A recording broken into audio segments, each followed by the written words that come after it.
এটা আসলে যৌক্তিক একটা দাবি এবং এখানে পাওয়ার খাটানো হচ্ছে পুলিশ দ্বারা। তাদের এটা বৈষম্যমূলক একটা আচরণ। এনটিআরসি এটা ইচ্ছাকৃতভাবে আমাদেরকে এটা হয়রানি করানো হচ্ছে।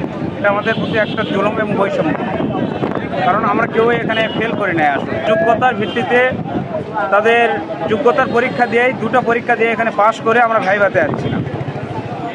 এবং ভাইভাতে যেটা আমাদেরকে করা হয়েছে, ভাইবার রেজাল্ট আসলে এখানে কাউন্ট করা হয় নাই। সনদে শুধু রিটেনের মার্কটাই যোগ করা হয়েছে।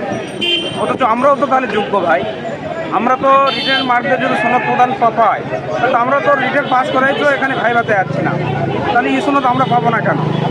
এই দাবিতে আমাদের আন্দোলন।